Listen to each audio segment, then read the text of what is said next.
Hi, everyone.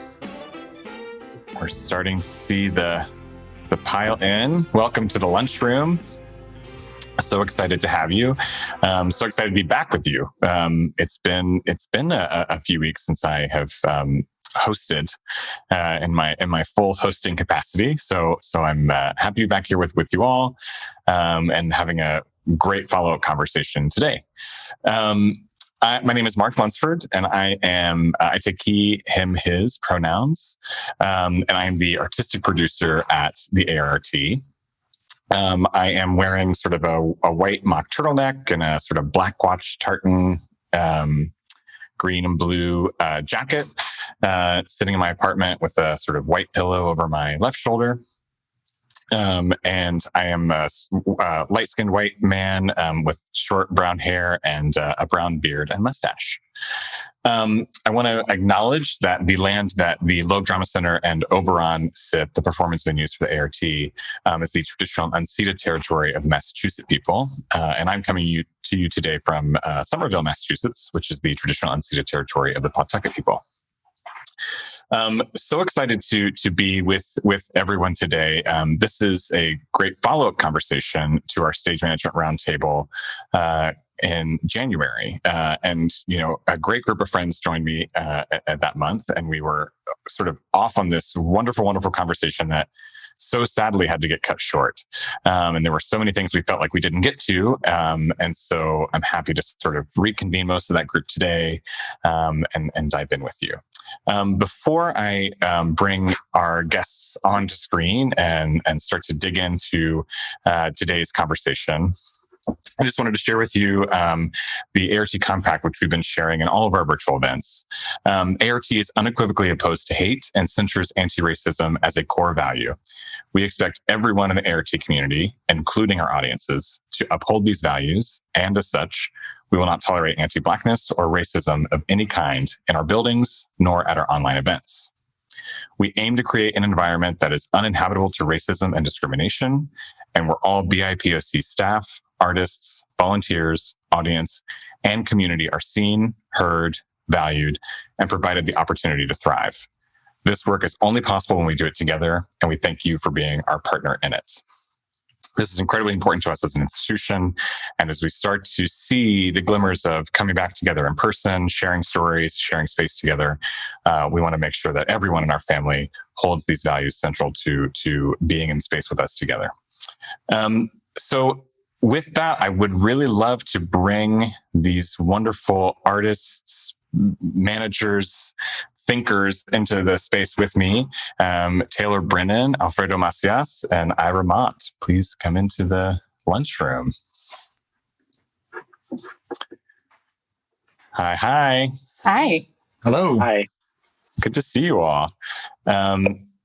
So sad that our friend Sharika Niles couldn't join us for round two, but schedules didn't quite work out. But we love you, Sharika. We miss you today, but so excited to have had you with us on the first round, and I know we'll have Sharika back with us for many other conversations, including Sharika as the PSM for 1776, a production which will be coming.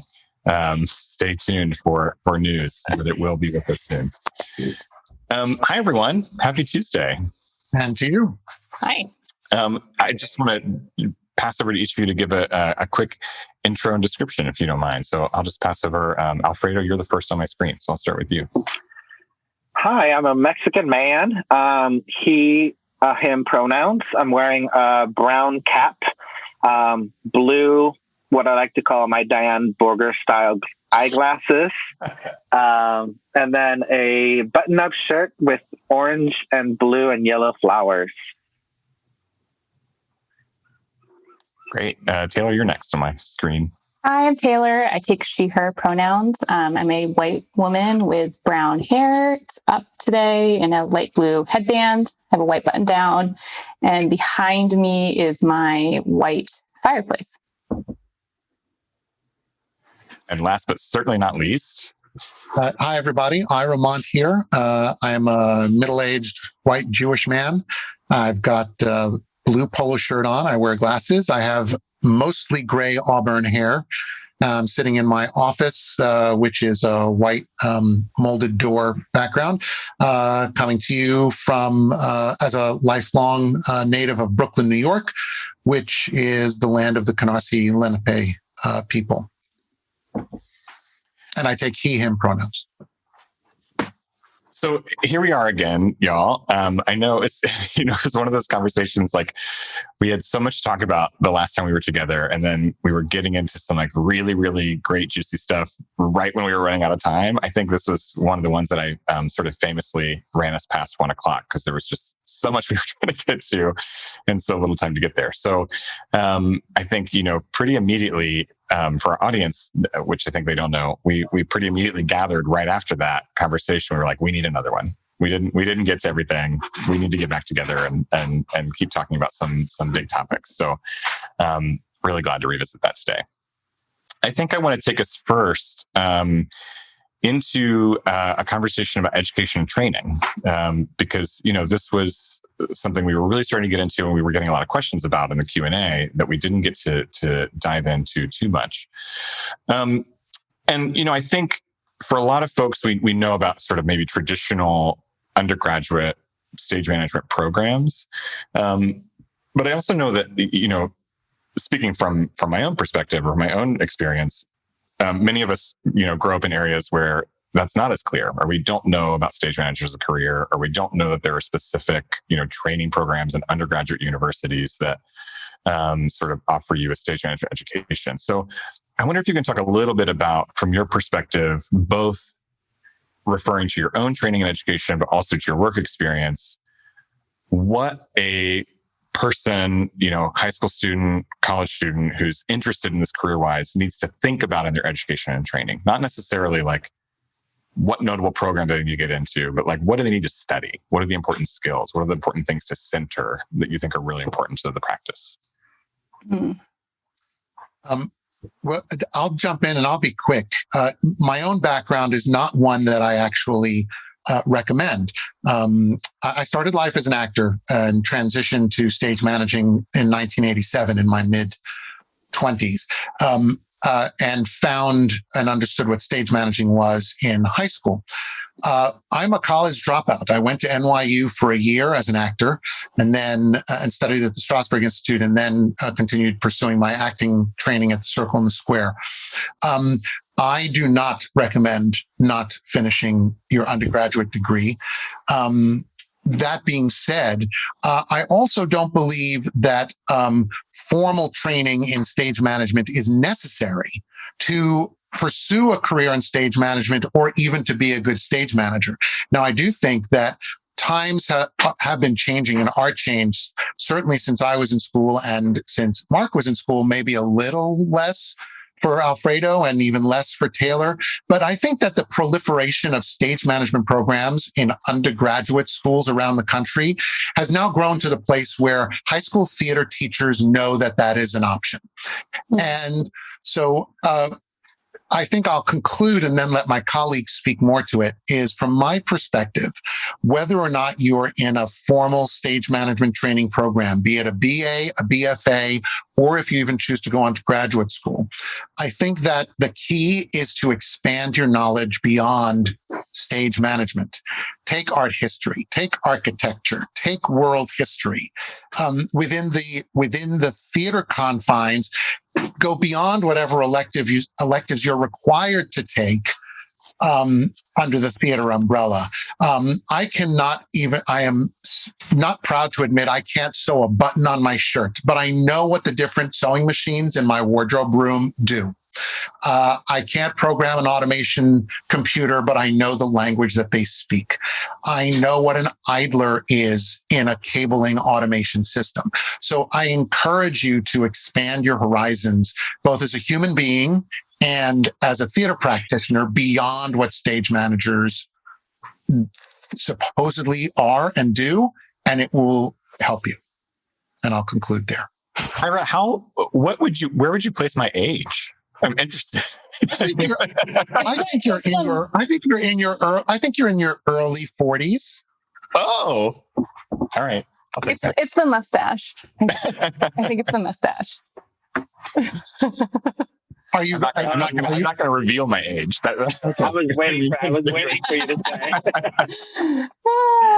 I'll jump in to fully support what Ira just said, because I personally find that all the extra activities that I did while I was in school helped me get to where I am today. I started thinking I was going to be a light designer, sound designer. I had no idea what a stage manager was until I got to college. And by the grace of the friends that I hung out with, I had some stage manager friends that said, showed me what they did. And I said, oh, I want to learn how to do that. I want to do that.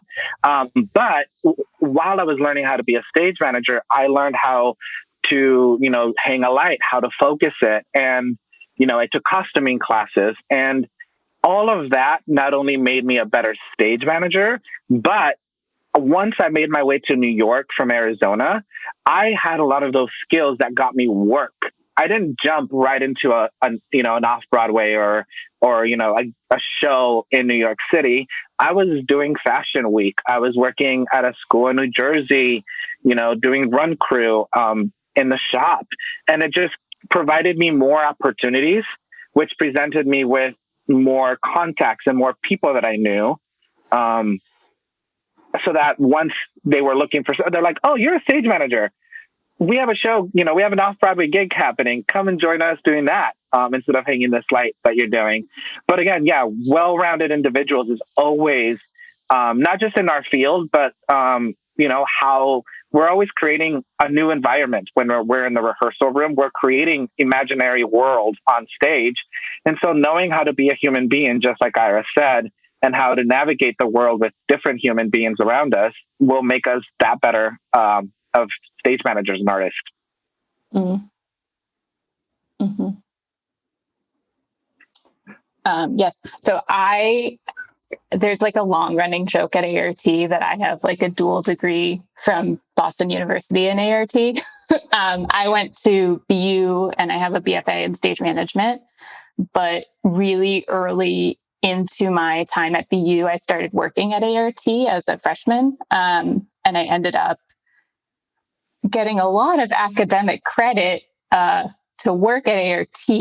And I left a year and a half early from my program. I have my degree, but if you wanted to talk to me about like the specifics of the Boston University College of Fine Arts education program, I may not have the run of the mill experience to talk about. I did also minor in costume construction, Ira. So I have a degree that says I can sew a button.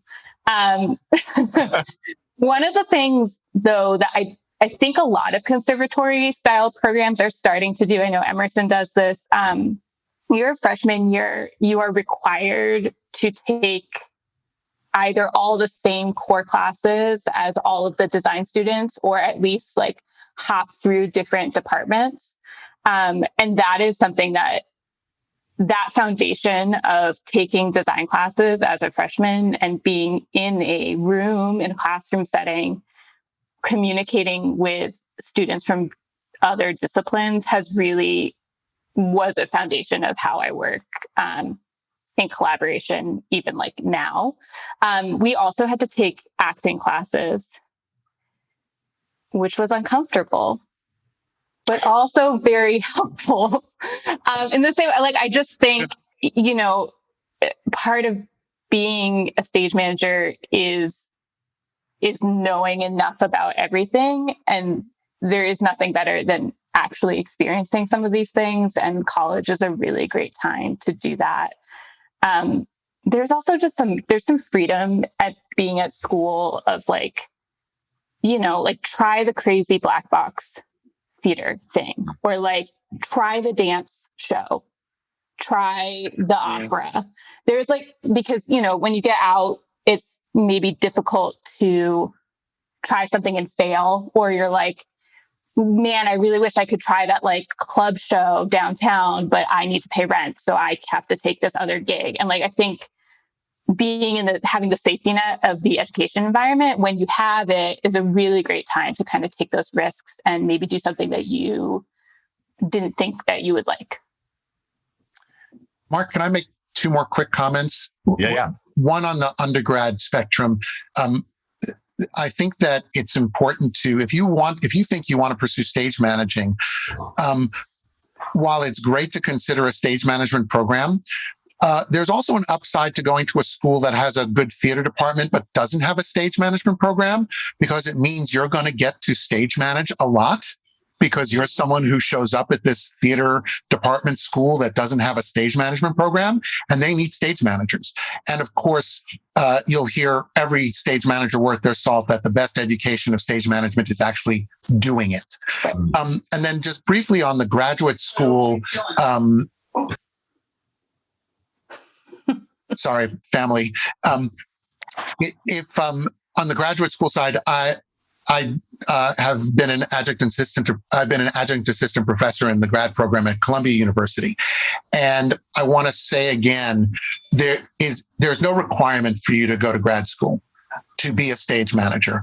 Going to grad school should serve a purpose for you, and that purpose is individual. If your undergrad had a kind of a small facility, maybe only had a black box, then getting to go to a school that has a really large facility with automation capabilities or whatever, that would be a good reason to go to grad school, to stay within academia and yet expand your horizons. Or if you want the ability to come to New York and, meet folks who work professionally in New York, because a lot of us teach in different programs, then again, within the confines of academia, it's sort of a safe space to do that. So finances notwithstanding, going to grad school is not something I speak for or against. It's really an individual decision, but it should be for a real reason, to serve your purpose. You don't need the master's degree in stage management to be a stage manager. Yeah, I'm going to... Yeah. Okay, you go, Alfredo. You go. Oh, I was going to throw in, I only have my BA from ASU in Arizona. And something else that I do want to throw in there, that I have a lot of questions come up often that are, how do I make it in New York? Or how do I get to LA right after college? And the thing is that the goal isn't always New York or LA, and it's okay. There are a lot of students that if you stay at home for where you're at, I did for many years. I really made. Wait, how do I say this out loud? I grew the most as a stage manager working in community theater. There were two theater programs in Arizona, Stray Cat Theater and Child's Play, that allowed me to really grow as a stage manager. And that's always a great venue to go. It's not always about getting to New York or getting to LA or any other big city. Yeah, I to want to sort of underline that point you're making, Ira.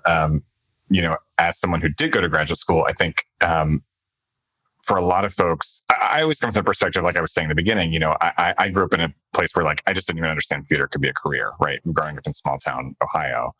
So I think I went to graduate school and it became the way into a network for me. And that's how I used it. And to your point about you have to have a reason. I'm not sure that was the greatest reason, right? I reflect on that a lot for myself. But I'm very much in line with you in terms of speaking for or against graduate programs. It depends on the person. It depends on what you're trying to achieve and what you want to gain from it. The one thing I would say, personal point of opinion, is that there are a lot of graduate theater programs that will give you full tuition waivers and give you a stipend. And they are very great programs, and you should really focus there. Just to go into, tens of thousands of dollars of debt for graduate education, I never think is a great idea. But that's my that's my own soapbox. I also think that no matter what your educational background is with stage management in particular, there is only so much that you can learn in theory or sitting in the classroom. And ultimately, the majority of my learning happened outside of the classroom, whether that was in a school production or a professional production as an intern or as a PA, an ASM.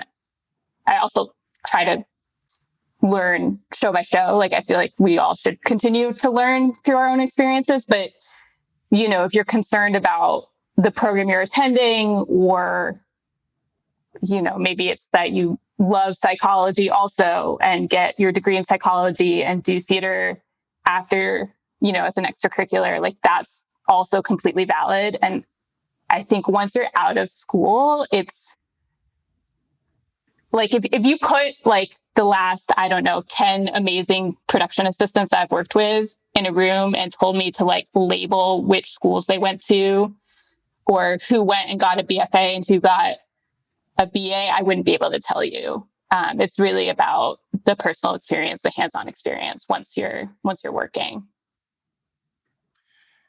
Yeah, I think, so I kind of want to move us into a different part of the conversation, but a lot of what we're talking about in terms of hands-on practical learning, I think is really important to this next piece. And it comes a little bit off something that you were saying, Alfredo, in your first response. One of the other topics we were sort of getting into in our first conversation, if I was being reductive, I could just like reduce to talking about power, which I feel like is a very big topic, particularly in both what stage managers do and my experience line producing. And I think it shows in a lot of different ways, because I don't know if you all experience the same thing, but often when people say to me, like, explain to me what line producing is, it's like, well, where do I start? Right? Like, inevitably, I'm going to pick some way to describe this that's going to leave out a huge chunk of what I do. I'm going to struggle to find the way to cohesively, succinctly, and quickly describe this. And I think a lot about the ways in which our different positions are tasked with a lot of responsibility, a lot of execution responsibility, like I was saying, without always having the utility of decision-making power, right? So we're often trying to make a lot of things move without being the person who can always make the final decision on something. And I think this conversation particularly comes up for me right now when we are talking about white supremacy in the industry, and we're talking about the ways in which white supremacy really affects power in a room, particularly with both coupling white supremacist culture with rooms that are predominantly white at the same time, and the ways in which, as a person who is very responsible, as a person who is able to affect power dynamics in a room, not always in charge of the power dynamic in the room, what that navigation is like for each of you as stage managers. And I think that switches, right? It's different when you're the PSM from when you're the ASM, because you operate in different places. I think often as an ASM, you're very close to the acting company, but you don't have as much potential decision-making power as you do if you're PSM. So I wonder if you can sort of talk a little bit about the ways in which you've thought about this role, particularly as we really examine the way white supremacy impacts our process, and how you think about managing that in a room.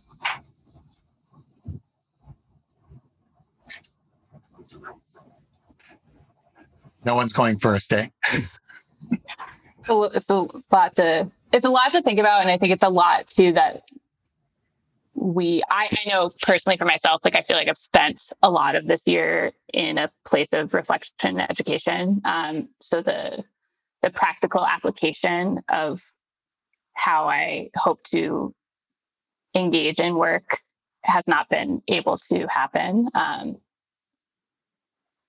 which is just to say that we're in a pause that I hope we're all, using to our advantage as people and as managers. But that means that where do we go from like the self-education to the application of these changes is, I think, a little untested at this point. Yeah, it's I think that, speaking from the perspective of a PSM, because I haven't assisted for a long time now, the wide-ranging, question that you put out there, Mark, it's not possible to be concise. I believe in my heart that PSMs worth their salt have been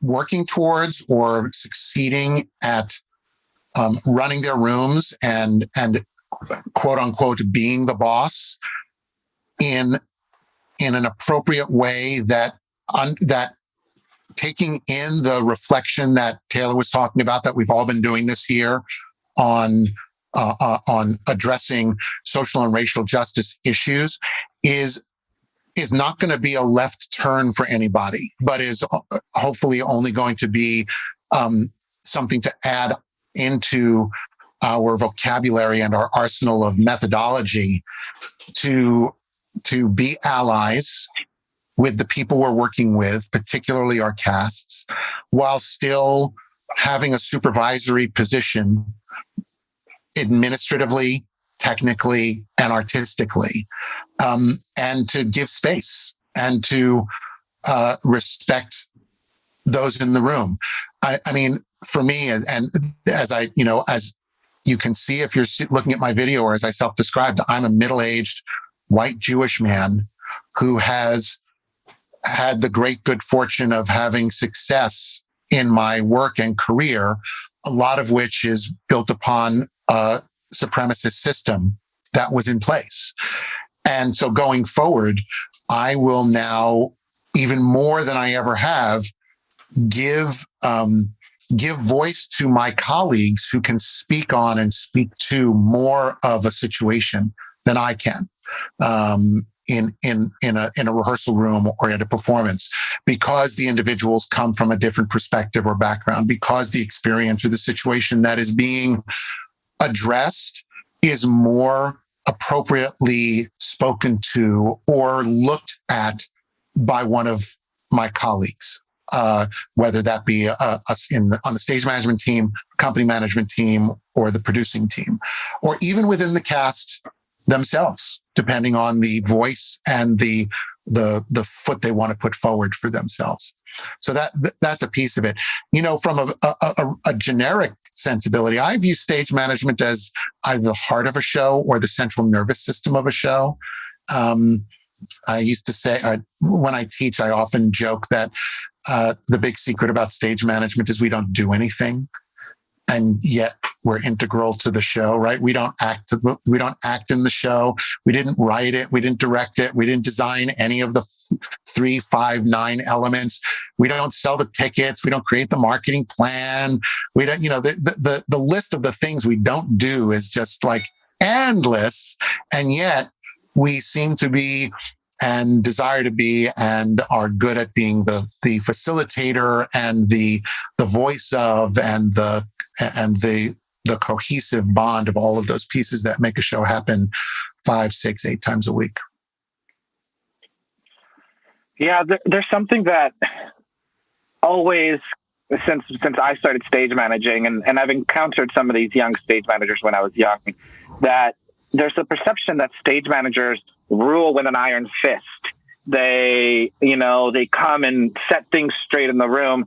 And I hate that. I hate that idea. And I always talk about it to make sure people know that is not how I personally like to work.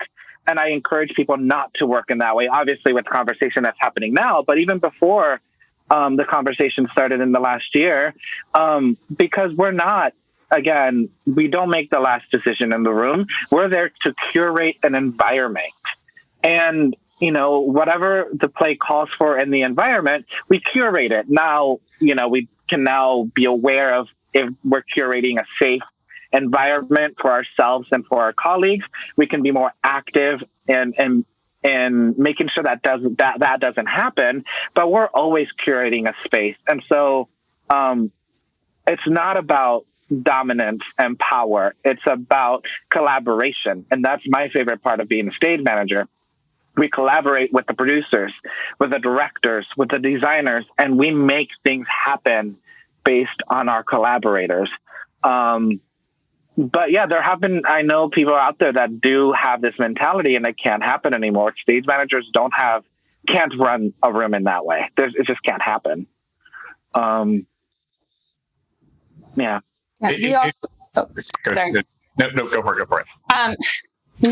We need better representation, like the diversity level of stage management, especially when we're talking about stage management at the scale of some of the productions that we all work at and the companies that we work for.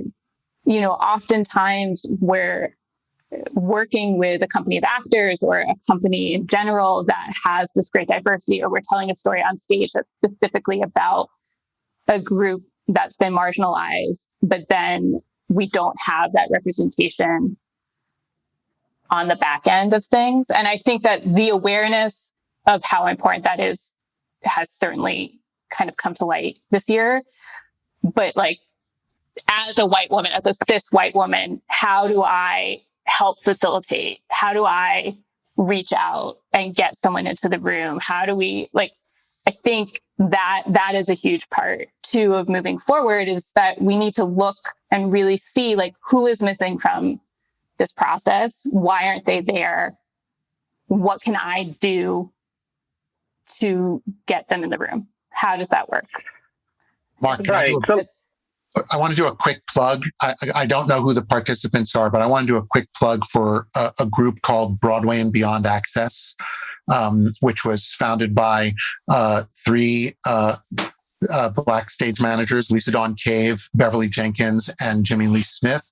And they've had several meetings already. And my wife, Jill Cordell, is also a Broadway stage manager. And we've been very fortunate to be involved in both of their sort of networking events. They've had other sort of webinars and roundtables, but where stage managers of color from the spectrum of high school right up to already working on Broadway have had an opportunity to come together and meet with and talk with folks who work as both PSMs as well as general managers, production managers, and company managers from around the country.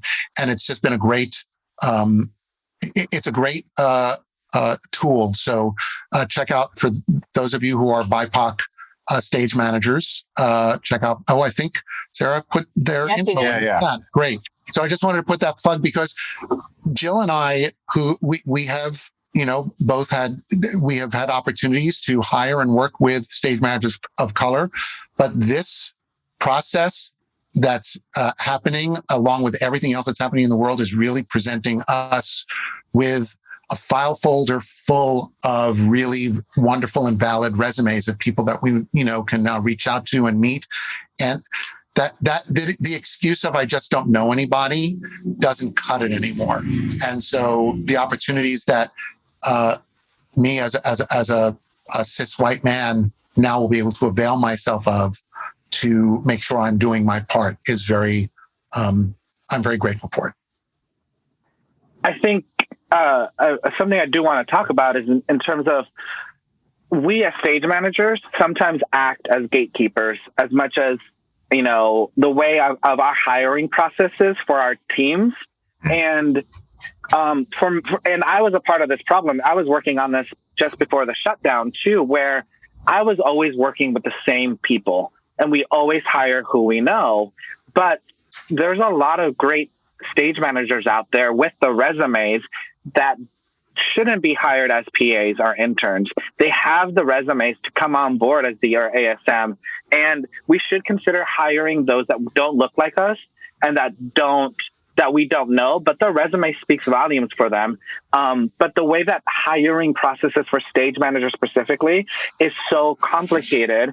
And so something I like to talk about and encourage institutions and ourselves as stage managers is to really diversify who we hire. Let's not hire the same people we're always hiring. Let's not always bring in the BIPOC stage manager as the intern or the PA. If the resume speaks volumes, let's hire them as the ASM. And on top of that, let's reach out and let's not just interview them when we're hiring. Let's have events where we get to meet other stage managers. And by creating cocktail hours or dinners or parties, we can cultivate relationships that we don't have to bring in people, again, as a PA or intern just to see if they work out. Because a lot of the way we work is through relationships. And so that's one of the biggest things that, because we do the hiring, and as an assistant, I had very little to say, but now that I often get to hire people, that's something that is on the, top of my brain when it happens, when I can do something about it. There's a flip to that too, Alfredo, of not everyone also has the same opportunities. I've been thinking about this a lot especially with PAs, interns, folks that are new to the city, folks that are just starting out,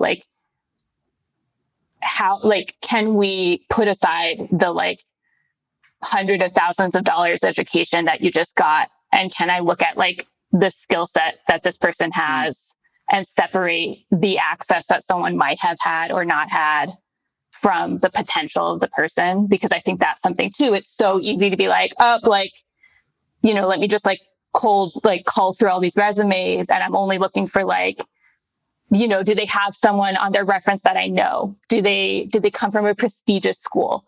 Did they take a gap year and work for free for a year because they could afford the opportunity to do so? Like, those are all things that come from a privileged place. And if we're able to put those aside earlier in the hiring process and get folks up faster that are missing opportunities that come from a racist system, then like that, I also think there's a value in that as well, of trying to like break the mold of how we look at experience, especially at the like high school, college level. I'm really glad you brought that up, Taylor. I had a couple of thoughts on what you were just saying, but specifically, I think we hit that a lot, even out of outside of stage management, right? Where like new collaborators are presented to institutions, and there's often this like in the personal references made, it's like just out of CMU, just out of Yale, just out of these programs, right? To like elevate the pedigree in a certain way that feels like it reinforces this sort of channel that is we talked about this a little bit when Chanel Da Silva was on, because Chanel was pointing the same way in dance programs, right? That there just gets to be this like this path that requires so much money to follow that so many very talented artists never get seen or never get access because they don't have the resources to follow this very, very specific path of their training into an industry that, you know, is always pleading scarcity and whatnot. So it's hard to think through. Well, and that's like our advantage, right? Like, we as people that are in the career, that are established, that have connections, like it is our responsibility. Like, if you've never been in a room at this level, I can teach you. Do you know what I mean? Like, I can teach you those skills during the process. And like, I think that shouldn't be the roadblock for folks. And if we aren't in a position moving forward to work collaboratively that way, then I don't think we should be working. Yeah. I think that's not how we should be moving forward. And Alfredo, I wanted to jump back to something that you said, because something that always strikes me when you and I are in a conversation is that, like, I don't think that I've ever hired you for a normal project. And maybe there's just no normal projects at ART, I'm not sure, right? But there's always been like something very specific that you and I have worked on in a show that needs very special attention or very special care or very special collaboration. And I think what you were saying about hiring, there's a huge piece to that where I often think the pressure that gets put on a PSM in terms of, in this timeline with this much work that has to be delivered, I need to have this person I have the shorthand with if I'm going to meet institutions' expectations, producers' expectations, right? And so one of the ways in which institutions, producers, folks who are doing the hiring for these projects can start to like be in full conversation and say, look, it's really important to us that we are always hiring new people, giving new people access. And so if you're feeling that, let me relieve you of that pressure you might be feeling, and like, let's enter this together so that you're not sort of reacting out of that pressure. Oh, that pressure is real. I felt it. And I've made the mistakes that I'm preaching about right now. And that's how I learned about it, right? That's how I realized the mistakes I was making. And something like institutions like an ART can also do is curate the local talent to really be able to speak about them and for lack of better words, sell them to us as like, yeah, they're ready for the next step here locally, so that when people from New York come to work at ART, we have the confidence and the relationship with them already. So I think it's on us and institutions and directors. It's on everybody, right, to really curate these relationships and get rid of all the gatekeeping that's been going around all over the place.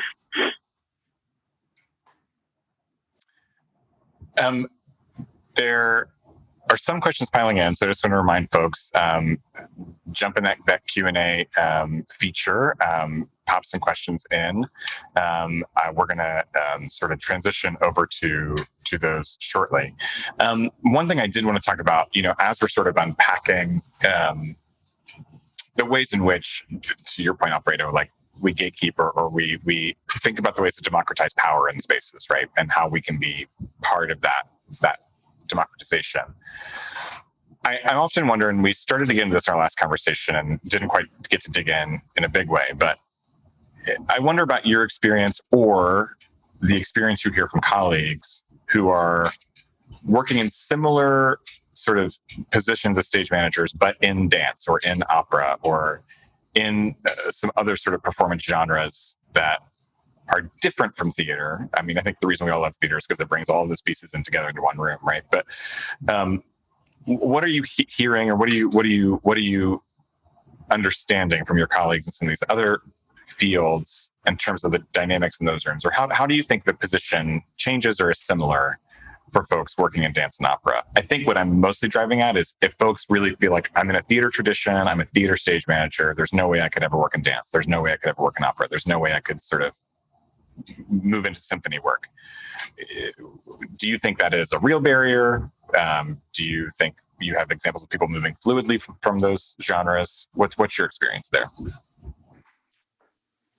I can't speak to the barriers that may or may not exist because I don't know.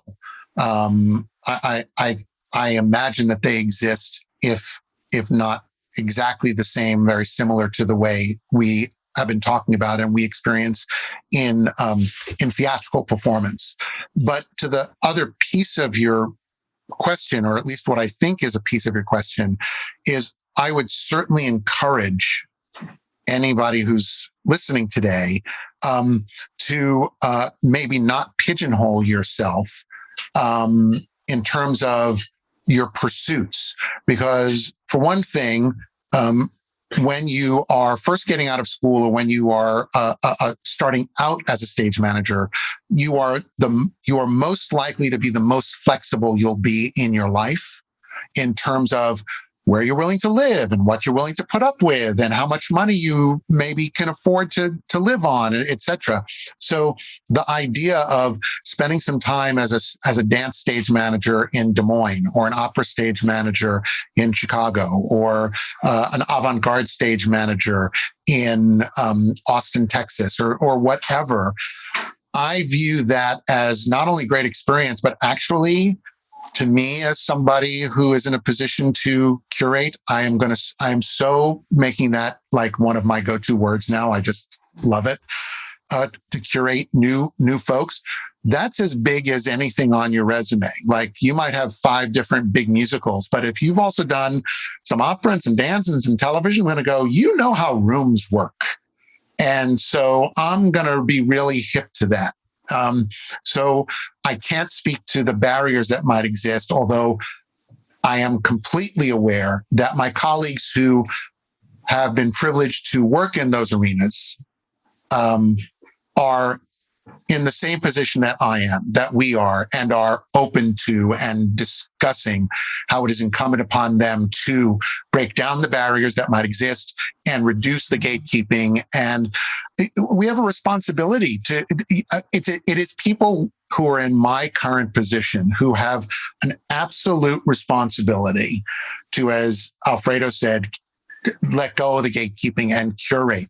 Because, to be honest, it's not easy to become the boss, to become the PSM without experience.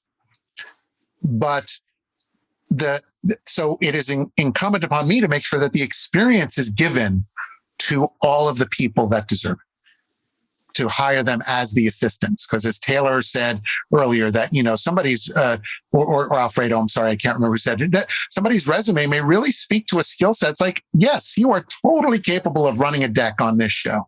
And so that opportunity needs to be given so that the PSMs of tomorrow are looking and being and are the humanity that we want them to be. Yeah, I mean, like, the other thing too is like the role of the stage manager, at least my personal experience, especially with opera in particular, is very different in terms of like the structure, just like the structure of how a production operates. And even like contractually and from a union perspective, like those are all very different things in opera. So, which is good to understand, earlier on in your career, there's places to like, you might be super well suited for that type of work and you might not know until you try it. BU has a relationship with the opera school. So we didn't do big musicals. And if you want to work on like a large show at BU, you worked on operas. But like structurally, it's a completely different environment. Yeah, I can't talk about barriers because I did opera many when I was younger, many years ago, and I did only a handful of them. But I will say any time you can jump onto a different field, whether it's opera, dance, film, do it, because just a few years ago we did Arrabal at ART, which was a very theatrical piece, but it was all dance. It was all tango. And I've done some dance in the past that helped me really navigate the dance world with the theatrical combined. So it's always a bonus to try to go back and forth. But I do think that I know plenty of people that do go back and forth between theater and opera, that it's doable. I just can't speak about the barriers like you asked.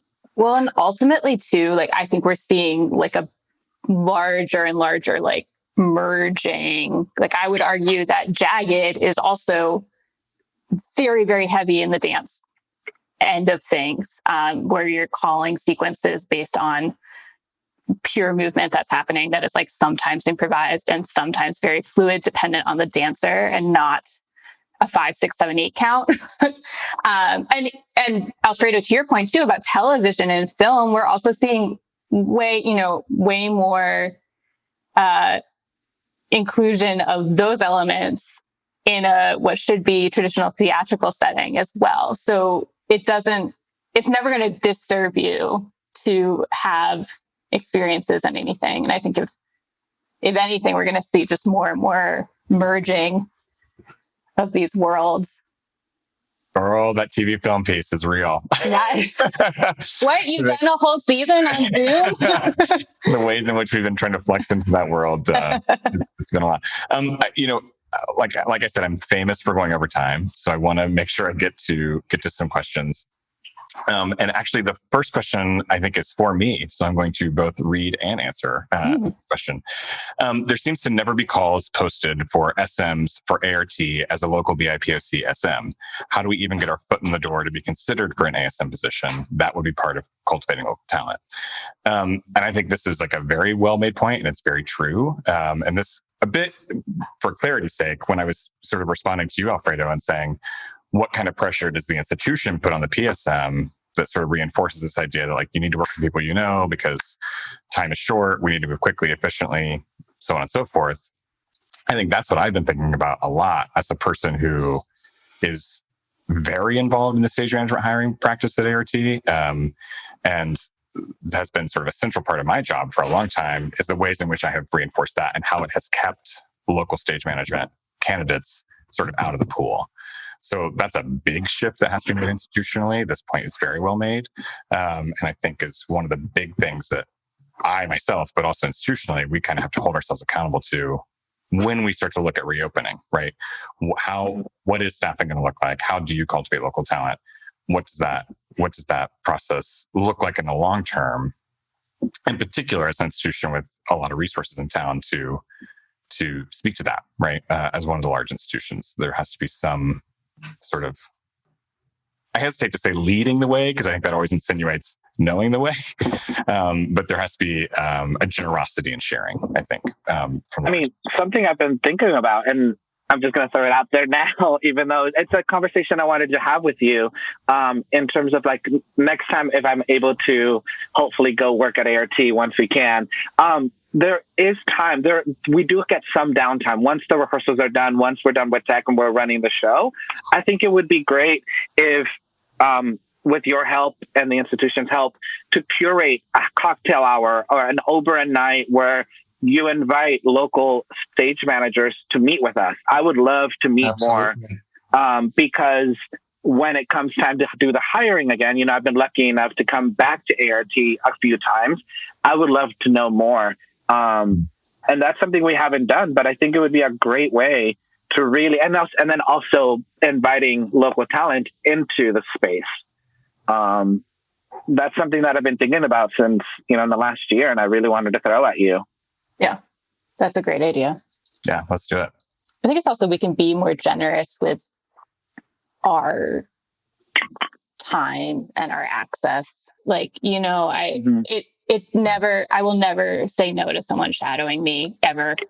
I will never say no to someone. Like, if you want to come sit in tech with me, like, come on in, and I realize but we need to create the opportunities, or we need a method of communication so that if there are people that want to do that happens, that it's not just like, oh man, I wish I could, or, because we're there, we have the time, we have the resources, and happy to do it. And we have to say it out loud, because sometimes folks don't feel safe. We have to make sure we're creating safe spaces where they feel welcomed and, wanted in the spaces, not a burden by asking. Yeah. Well, and there has to be sort of faces on it, right? You know what I mean? Like, I think we often in this conversation too, and it becomes like, well, the institution or the producers or these sort of bodies that don't have humans attached to them for accountability. It's a way of like, I don't know if it's a way of avoiding accountability or just sort of it impairs our ability to actually be an honest conversation about how to address the problems when there aren't specifically people at the table representing that interest, right? Well, and I think it's tricky too with stage management, especially with stage management at ART, because we all come in on a show by show basis. So like, we could say like, oh, I'd love to do that thing, or I'd be totally open to participating this way. But because we're not there all the time, our ability to kind of execute those things sometimes gets like stuck in the middle ground because we're in and out. A couple more to jump to. This is kind of going back to our conversation about training programs. Would you say there's an advantage to a conservatory program or an academic program in stage management? Are there pros or cons? Well, there are definitely pros and cons, I think. And of course, I'm speaking from observation. But I think it speaks a lot to what all of us were saying, is how you really want to give yourself the broadest scope of education that you can while you're getting your undergraduate degree. Look, I think it's going to be easier to have all theater all the time at a conservatory program. And if that's what you really want and desire, then that's what you should look for. But I think that there are pluses and minuses to both.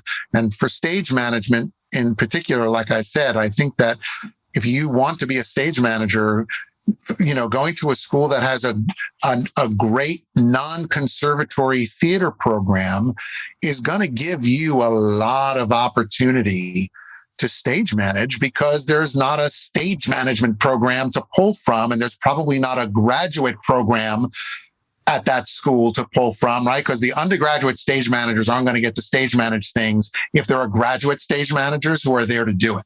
So you have to look at the whole process of the place you're going to.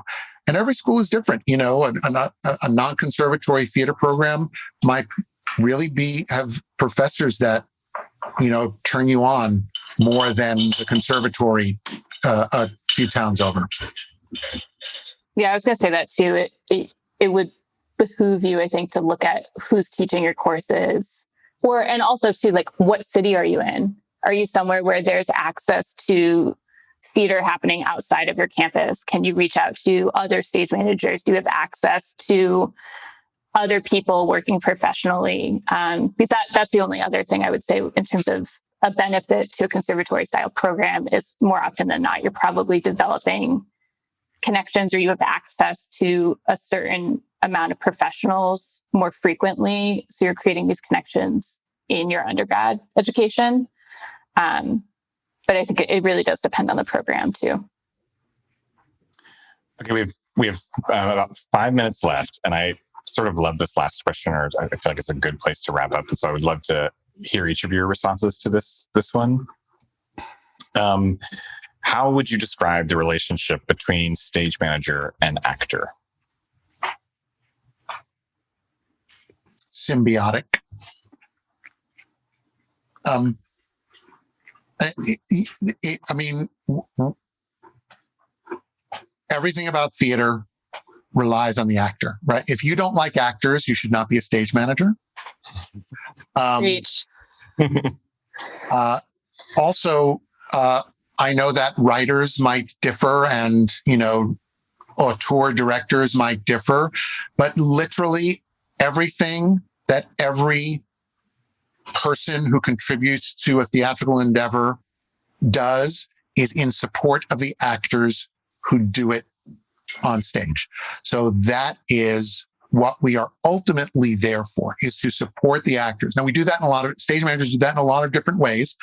And sometimes, sometimes those ways could resemble a disciplinary parent, but we are doing it in support of the actors. And the other thing I'll say, and I am often asked why, or is it a good idea that actors and stage managers are both in the same labor union? We are the constituent members of Actors Equity Association, one of many labor unions that represent theater artists across America.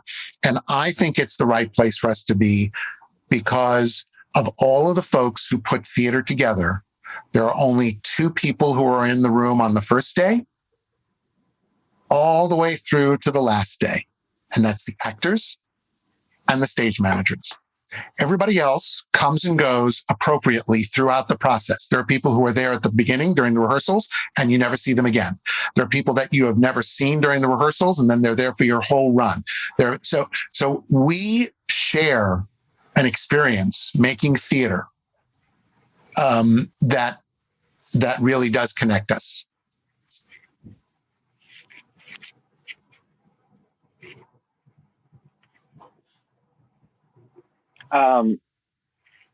I guess it's my favorite word to use when I talk about theater. It's the word collaborator. That's my word. Damn it. I used it earlier. So no, it's true. And I consider my collaborators, again, to be the actors and the directors and the designers. We're all working together to tell this story in different ways. So yeah. And everything Ira said on top of that. Yep. Quick, Taylor, think of another one. Collaboration. No, but it is that. It's that, like, you're, no one else understands the process the way that your stage management team does. No one is there for you night after night, through the slog, through the crazy thing that happened, through the monotony, through the opening night. Like, it really is a super unique relationship that deserves respect and trust, and it goes both ways. And it is, I think, one of the most rewarding aspects of it, but it took a long time for me that is a learned part of it, because I do think there is this philosophy of, like, actors are children, and, like, you need to, like, herd the sheep and all this stuff that I think is going away. I hope it's going away, because it's not the room I want to be in. That's not how I want to work. And it's never a productive philosophy to come at when 80% of the people that you're working with are the people that are on stage every night. Yeah, I mean, I think people often discount the courageous act of acting, and the huge burden that we're asking artists to carry in sort of interpreting stories, interpreting character, bearing themselves, and why that requires such safe rooms, why that requires such safe processes. And so, and your positions are so acutely aware of that because you're so closely connected to it. It's 1:00.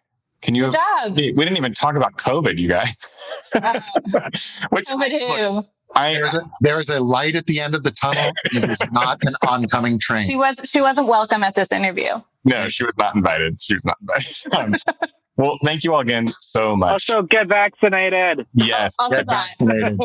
Please. Get vaccinated so we can get back to work. Yes. Essential. Thank you all again. This was always so fun to see you all and talk to you all. And I'm so grateful for everyone who joined with us again today to sort of deepen our conversation around your work and around where we're headed, because there's a lot that's going to change in the next 3 months, 6 months, 3 years, 6 years and beyond. So it was a pleasure as always. Yes. Thank you. Great to see you. Thanks, friends. See you all home. See you next week.